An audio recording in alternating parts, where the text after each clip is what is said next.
नमस्कार दोस्तों। आज फिर से एक बार केमिस्ट्री का एक बहुत अच्छा टॉपिक जो कि स्टीरियो केमिस्ट्री और समघटकता यानी कि टाइप्स ऑफ आइसोमेरिज्म। दोस्तों, एक टाइप्स ऑफ आइसोमेरिज्म जो है वो मैंने अगले वीडियो में आपके सामने बहुत अच्छी तरह से एक्सप्लेन कर दिया था। तो आज टाइप्स ऑफ आइसोमेरिज्म के अंदर थोड़ा आगे बढ़ते हैं और आइसोमेरिज्म्स के जितने टाइप्स हैं दोनों टाइप के आइसोमेरिज्म्स, जिसमें से आज ज्योमेट्रिकल आइसोमेरिज्म मैं आपके सामने इस वीडियो के रूप में प्रस्तुत करने जा रहा हूं। दोस्तों, वीडियो एंड तक देखिए ताकि आपको मैंने जितने भी एग्जाम्पल्स यहाँ लिए हैं आइसोमेरिज्म के लिए, हालांकि मैंने दोनों तरह के साइक्लिक एंड एसाइक्लिक, चक्रीय और बिन चक्रीय, दोनों टाइप के ऑर्गेनिक कंपाउंड्स लेके ये ज्योमेट्रिकल आइसोमेरिज्म समझाने का प्रयास किया है। दोस्तों, बहुत इंटरेस्टिंग वीडियो आज का और एग्जाम्पल भी बहुत बढ़िया मैंने यहाँ पर रखे हैं। तो आशा करता हूँ कि वीडियो आप एंड तक देखेंगे। दोस्तों, बहुत जल्द शुरू करने जा रहा हूँ स्टीरियो केमिस्ट्री में टाइप्स ऑफ आइसोमेरिज्म्स, जिसमें आज थोड़ी और बातें मैं आपको बहुत इंटरेस्टिंगली बता रहा हूँ। दोस्तों, अगर हम बात करें तो आइसोमेरिज्म दो प्रकार के, जिसमें मेन दो टाइप के जो आइसोमेरिज्म थे, कन्फ्यूगरेशनल आइसोमेरिज्म एंड कन्फॉर्मेशनल आइसोमेरिज्म। तो दोस्तों, उसमें कन्फ्यूगरेशनल आइसोमेरिज्म जो है वो ज़्यादातर ये दो प्रकार के हैं। They can be interconverted by breaking and making bond. इसको अगर हम कन्वर्ट करना चाहें एक दूसरे आइसोमेरिज्म मतलब आइसोमर्स के अंदर, तो we can not without breaking और मेकिंग बॉन्ड्स। दोस्तों, कन्फिगरेशनल आइसोमर्स जो है they are of two types. उसमें सबसे पहला जो टाइप है कन्फिगरेशनल आइसोमेरिज्म का, that is geometrical isomerism. Gujarati में अगर बात करें तो बहुमितीय समघटकता। और second type of the isomerism configurational isomerism, that is optical isomerism. तो ये दोनों जो टाइप है वो दोनों कन्फिगरेशनल आइसोमेरिज्म के ही टाइप है। दोस्तों, एक और मुद्दा आपको बताऊं, the main condition for the existence of geometrical isomer is that the group of atoms और atoms at either end of carbon carbon double bond be different from each other। दोस्तों, कार्बन कार्बन का जो double bond होना ये बहुत ज़रूरी है configurational isomerism के अंदर।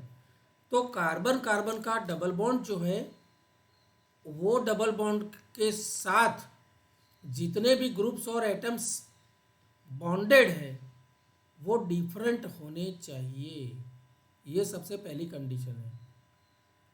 दे can be, they are different from each other. Whereas the main requirement for a compound to exhibit optical isomerism. दोस्तों, दूसरा टाइप का जो कन्फिगरेशनल आइसोमेरिज्म है वो है ऑप्टिकल आइसोमेरिज्म। तो ऑप्टिकल आइसोमेरिज्म की मेन कंडीशन क्या है, that is the molecule to be asymmetric as a whole. पूरा मॉलिक्यूल एसिमेट्रिक होना चाहिए, तब जाके वो ऑप्टिकल एक्टिविटी दर्शाता है, यानी कि ऑप्टिकल आइसोमेरिज्म उसके अंदर होती है।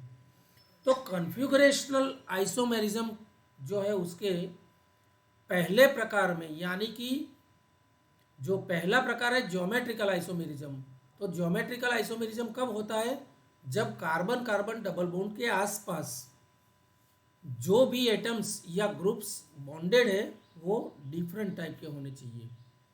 और ऑप्टिकल आइसोमेरिज्म की कंडीशन क्या है दोस्तों, पूरा जो कंपाउंड है दैट मस्ट बी एसिमेट्रिक, तब जाके ऑप्टिकल एक्टिविटी बताएगा। दोस्तों, then next point is that for geometrical isomerism Geometrical isomerism arises due to restricted rotation of atoms or groups about a covalent bond. दोस्तों जब कोवेलेंट बॉन्ड के आसपास atoms और groups जो है वो रेस्ट्रिकल रोटेशन दर्शाते हैं, रेस्ट्रिक्टेड रोटेशन, तब जाके ज्योमेट्रिकल आइसोमेरिज्म अराइज बनता है। ठीक है। There are two important classes of organic compounds where rotation about covalent bonds are restricted. दोस्तों ऑर्गेनिक कंपाउंड्स जितने भी हैं उसमें दो इम्पोर्टेंट टाइप के क्लासेस यहाँ पर रखे हैं जहाँ पर कोवेलेंट बॉन्ड का जो रोटेशन है दे आर रेस्ट्रिक्टेड है। तो ये कौन से कंपाउंड है? तो इसमें पहले वाला जो कंपाउंड है organic compound, compounds containing multiple bonds. Multiple bond यानी कि सिंगल बॉन्ड नहीं होना चाहिए, मल्टीपल बॉन्ड्स होना चाहिए, डबल बॉन्ड या ट्रिपल बॉन्ड। ठीक है।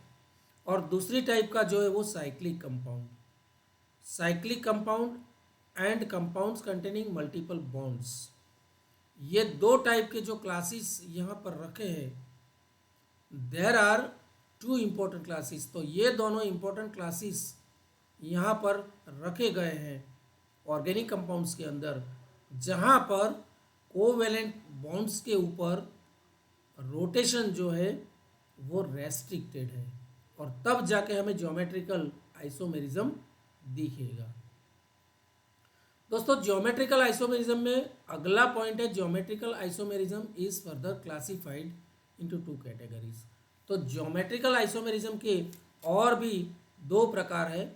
उसमें पहले वाला जो प्रकार है ज्योमेट्रिकल आइसोमेरिज्म का, that is cis trans isomerism, and second one is E Z isomerism. ये दोनों एग्जामिनेशन के लिए भी बहुत मायने लगते हैं। तो दोस्तों both are this types of isomerism is geometrical isomerism. तो उसमें सबसे पहला जो टाइप है वो सीस ट्रांस आइसोमेरिज्म। दोस्तों cis trans isomerism in acyclic compound, cyclic और ए साइक्लिक दोनों में यहाँ पर एक्सप्लेन करने जा रहा हूँ बहुत अच्छे एग्जाम्पल के साथ। तो ए साइक्लिक कंपाउंड्स के अंदर cis trans isomerism can be observed due to restricted rotation of atoms और ग्रुप्स। ये तो उसकी कंडीशन है, रेस्ट्रिक्टेड रोटेशन होना चाहिए about carbon carbon double bond, और in compounds containing double bond between two atoms which may be similar और different. एक टाइप के या डिफरेंट टाइप के जो एटम्स है उन दोनों के बीच में डबल बॉन्ड होना जरूरी है। ए साइक्लिक कंपाउंड की बात कर रहा हूँ। तो दोस्तों यहाँ पर सीस ट्रांस आइसोमेरिज्म जो है वो समझने के लिए यहाँ पर एक बहुत अच्छा पॉइंट मैं रखता हूँ।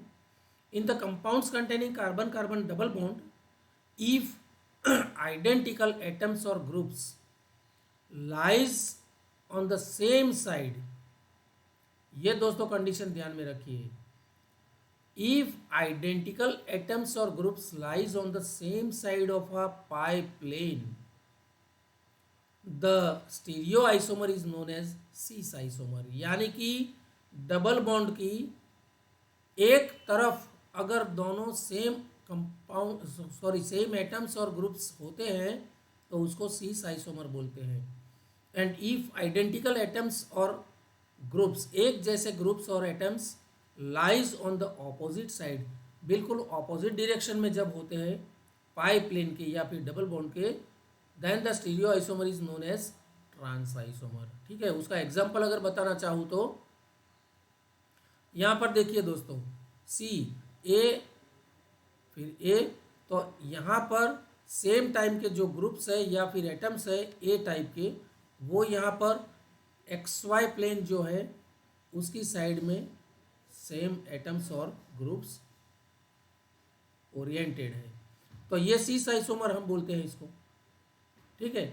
ये कार्बन का sp2 अगर हम बोले तो first sp2, second sp2, third sp2 and 2pz जो हाइब्रिडाइज नहीं है, एटॉमिक ऑर्बिटल है कार्बन की 2pz, इसकी 2pz। तो ये दोनों के बीच जो ये पाई बॉन्ड फॉर्म हुआ, उस पाई प्लेन जो है उसकी एक साइड में एक तरफ सेम ग्रुप्स और एटम्स है, और ऑपोजिट साइड में अगर वो दोनों ओरिएंट होते हैं that is known as trans isomer.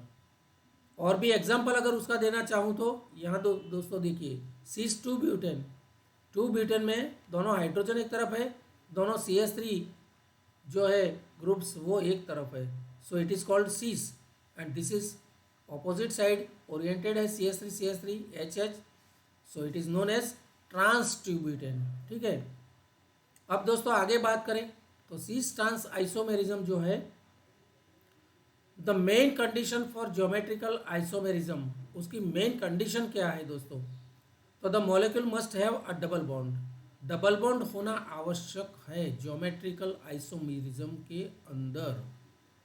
Second condition जो है वो द टू एटम्स और groups attached to the same carbon atom must be different, यानी कि अगर मैं फिर से बताना चाहूँ तो सेम कार्बन एटम यानी कि हर ईच कार्बन एटम के साथ जो दोनों जो ग्रुप्स अटैच है वो दोनों अलग अलग डिफरेंट होने चाहिए।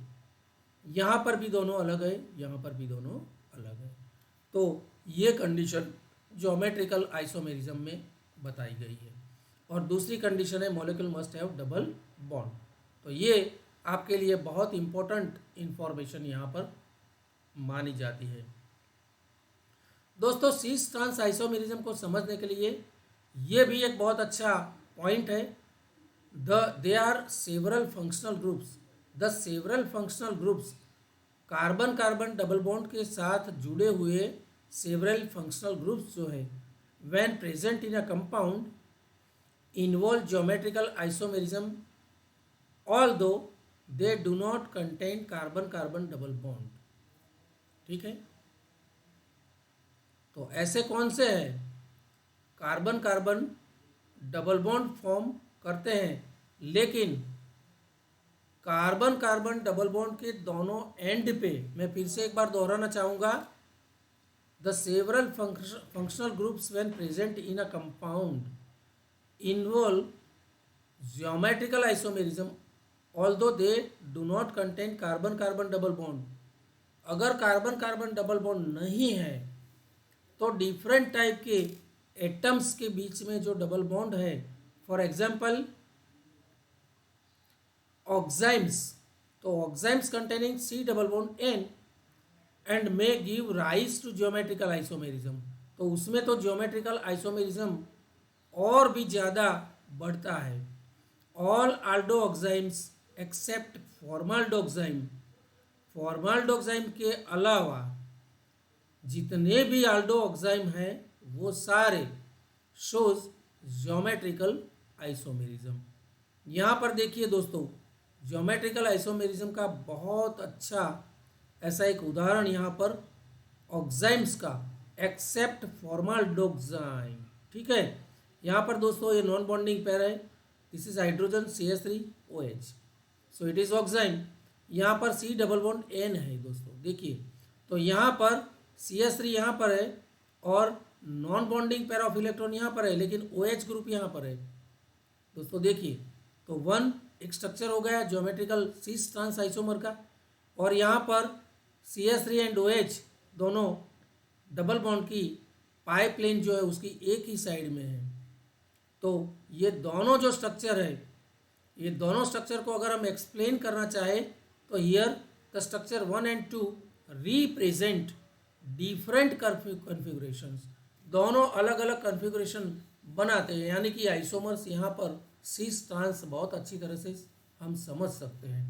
तो इसी तरह के जो ऑक्साइम्स है they are non inter convertible, non inter convertible क्यों, because due to restricted rotation about carbon nitrogen double bond. तो ये भी ज्योमेट्रिकल आइसोमेरिज्म का एक बहुत बढ़िया उदाहरण है दोस्तों। अगर हम और भी बात इसमें आगे समझना चाहे तो इन केस ऑफ कीटोन, जैसे ये ऑक्साइम की बात करी, अल्डोक्साइम की बात करी, in the same case of ketones symmetrical ketones will not form stereo isomers. Ketones के अंदर क्या होता है, अगर सिमेट्रिकल कीटोन्स होता है तो it will not form stereoisomers after the formation of ketoxime, but all unsymmetrical ketones will result into formation of two stereoisomers of ketoxime after condensation with hydroxyl amine. तो दोस्तों कीटोन्स के अंदर क्या होता है, जब सिमेट्रिकल कीटोन्स होते हैं और उसका जो स्टीरियो आइसोमर्स होता है वो स्टीरियो आइसोमर्स फॉर्म नहीं करते हैं, ये मैं अगली स्लाइड में आपको उदाहरण के तौर पे बताना चाहूँगा। लेकिन अगर हमारे पास अनसिमेट्रिकल कीटोन्स है तो it will result in the formation of two stereo isomers, और वो स्टीरियो आइसोमर्स होंगे कीटोक्साइम के, लेकिन ये आफ्टर कंडेंसेशन हाइड्रोक्सिल एमाइन जो बनता है वो इस तरह से बनता है। देखिए सिमेट्रिकल कीटोन है, ठीक है, आर आर सिमेट्रिकल कीटोन है, सी डबल बॉन्ड ओ NH2OH, ठीक है, हाइड्रोक्सिल एमाइन। तो दोस्तों यहाँ पर देखिए नो स्टीरियो आइसोमर्स, एक ही टाइप का ये ज्योमेट्री बनती है, तो यहाँ पर आइसोमर हमें नहीं मिलता है।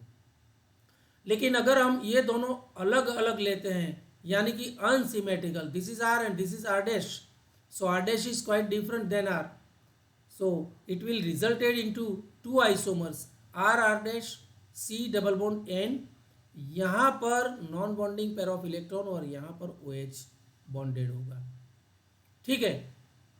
और यहाँ पर देखिए दूसरा isomer R dash C double bond N, OH ऊपर आएगा और दिस नॉन बॉन्डिंग पेयर नीचे, तो both the isomers will arise in case of unsymmetrical ketone, ठीक है। ऐसा एमाइन के बारे में अगर बात करें, सिंपल एमाइन, तो amine also contain C double bond N, amine में भी सी डबल बॉन्ड एन तो है, and may give rise to geometrical isomerism. दोस्तों यहाँ पर भी आइसोमेरिज्म, ज्योमेट्रिकल आइसोमेरिज्म और सिस ट्रांस बहुत बढ़िया हमें देखने को मिलता है। तो यहाँ दोस्तों देखिए RCH डबल बॉन्ड NH, ठीक है, तो ये ज्योमेट्रिकल आइसोमर्स है। और अगर हम उसका आइसोमर्स के बारे में बात करें तो RH, लेकिन यहाँ पर नॉन बॉन्डिंग जो पेयर है वो यहाँ आएगी, तो ये ऑपोजिट डायरेक्शन में हो गई, this is trans isomer while this is cis isomer. तो इस तरह से geometrical cis and trans isomer simple amine में अराइज होते हैं। यहाँ दूसरा एग्जाम्पल देखिए, ये दोस्तों दूसरा एग्जाम्पल ज्योमेट्रिकल आइसोमर्स RCH, यहाँ पर R तो R सामने आ गया, H नॉन बॉन्डिंग पेयर, यहाँ पर R सेम पाई प्लेन की सेम डायरेक्शन में है, तो ये सिस आइसोमर, ये ट्रांस आइसोमर।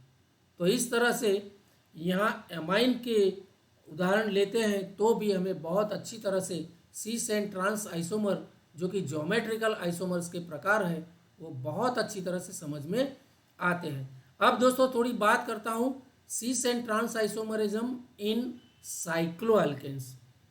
अब तक मैंने ए साइक्लिक कंपाउंड में आइसोमर और ज़्यादातर ज्योमेट्रिकल आइसोमर्स मैंने एक्सप्लेन करने का प्रयास किया है दोस्तों। अब थोड़ा कुछ हम साइक्लोएल्केन के बारे में यानी कि साइक्लिक कंपाउंड्स के बारे में सिस एंड ट्रांस आइसोमेरिज्म यानी कि ज्योमेट्रिकल आइसोमेरिज्म एक्सप्लेन करने का प्रयास करते हैं। The smaller cycloalkanes are rigid and predominantly in their cis form, ठीक है। Smaller cycloalkanes they are rigid and predominantly in their cis form, cis form में प्रीडोमिनेंटली है। If the ring size becomes large enough, जैसे जैसे ring बढ़ती है तो flexibility increase and possibility of existence of trans isomer increase, ठीक है। तो रिंग की साइज बढ़ने से उसका ट्रांस आइसोमर बनने की पॉसिबिलिटी जो है वो बढ़ती ही जाती है। दोस्तों अगर हम एग्जाम्पल के जरिए इसको समझने का प्रयास करें तो भी हम समझ सकते हैं। The smallest cycloalkenes for which the trans isomer exists in practice is cyclooctane। तो यहाँ देखिए दोस्तों साइक्लोऑक्टेन तो साइक्लोऑक्टेन में 1 2 3 4 5 6 7 एंड 8 कार्बन रिंग। देखिए यहाँ पर CH डबल बॉन्ड CH, ठीक है, दिस इज सिस साइक्लोऑक्टेन। और दूसरा वाला जो है वो 1 2 3 4 5 6 7 8, अगर हम इसको ट्रांस कर देते हैं, यह हाइड्रोजन यहाँ पर ट्रांस पोजीशन में आता है। जैसे रिंग बढ़ती है तो उसकी ट्रांस आइसोमर होने की पॉसिबिलिटी या फिर उसका एग्जिस्टेंस बढ़ जाता है, और इस तरह से हमें ट्रांस आइसोमर भी मिलता है। This is in case of trans and cis isomers in cyclic compound या फिर साइक्लो अल्कीन, सॉरी अल्केन नहीं, अल्कीन्स। तो दिस इज ऑक्टिन ऑक्टिन, ठीक है, cis cyclo octene, trans cyclo octene. अब दोस्तों थोड़ी अल्केन की भी बात कर लेते हैं। The smallest cycloalkane, now the smallest cycloalkanes are also rigid and ring and if substituted properly, अगर प्रॉपरली हम इसको सब्सटीट्यूटेड करते हैं तो they may exhibit phenomena of cis trans और ज्योमेट्रिकल आइसोमर्स। दोस्तों साइक्लो अल्केन में भी साइक्लो अल्कीन की तरह ही अगर वो सब्सटीट्यूटेड प्रॉपरली होता है तो they also show the phenomena of cis and trans isomer, यानी कि ज्योमेट्रिकल आइसोमेरिज्म हमें दिखने को मिलता है। In case of cycloalkanes, if identical atoms और groups are on the same side of plane of the ring, they are called cis isomers, provided its transform exists independently। तो दोस्तों देखिए यहाँ पर ये छोटा वाला साइक्लो लिया हमने, cis 1 2 डाइक्लोरोसाइक्लोप्रोपेन, cis 1 2 डाइक्लोरोप्रोपेन, यानी कि दोनों एक तरफ Cl सब्सटीट्यूटेड है। तो ट्रांस में क्या है दोस्तों, Cl Cl ऑपोजिट डायरेक्शन में सब्सटीट्यूटेड है, तो ट्रांस 1 2 डाइक्लोरोसाइक्लोप्रोपेन, ठीक है। इस तरह से अगर हम इसको थोड़ी रिंग को बढ़ाते हैं तो सिस 1 2 डाइक्लोरोसाइक्लोपेंटेन, साइक्लोपेंटेन में अगर पाई बॉन्ड की या पाई प्लेन की एक ही साइड पे दोनों Cl सब्सटीट्यूटेड है तो it is called cis 1 2 dichlorocyclopentane. While यहाँ पर देखिए Cl नीचे है, यहाँ Cl ऊपर है, तो पाई प्लेन के ऑपोजिट डायरेक्शन में अगर Cl सब्सटीट्यूटेड है तो उसकी पॉसिबिलिटी बढ़ती है। रिंग साइज बढ़ने से ट्रांस आइसोमर की एग्जिस्टेंस की प्रोबेबिलिटी बढ़ जाती है। तो दोस्तों इस तरह से स्टीरियोकेमिस्ट्री के अंदर cyclic compounds and acyclic compounds दोनों के अंदर बहुत इम्पोर्टेंट एंड बहुत अच्छे एग्जाम्पल के साथ आज मैंने ज्योमेट्रिकल आइसोमेरिज्म समझाने का प्रयास किया है। दोस्तों ज्योमेट्रिकल आइसोमेरिज्म में सिस और ट्रांस आइसोमर्स किस तरह से बनते हैं, किस तरह से दिखते हैं और उनकी स्टेबिलिटी क्या है, ये सारी बातें बताने का प्रयास किया है। अगर ये वीडियो अच्छा लगा हो तो उसको बहुत लाइक कीजिए। अभी तक आपने मेरी चैनल को सब्सक्राइब नहीं किया है तो बहुत जल्द उसको सब्सक्राइब करना मत भूलिए। दोस्तों आप सभी ग्रुप्स के अंदर उसको शेयर करना भी मत भूलिए, क्योंकि आने वाले दिनों में पूरी स्टीरियोकेमिस्ट्री वीडियो के जरिए मैं आपके सामने रखने वाला हूं। दोस्तों आशा करता हूं ये वीडियो अच्छा लगा होगा। ज़रूर वेट फॉर नेक्स्ट वीडियो। धन्यवाद, नमस्कार।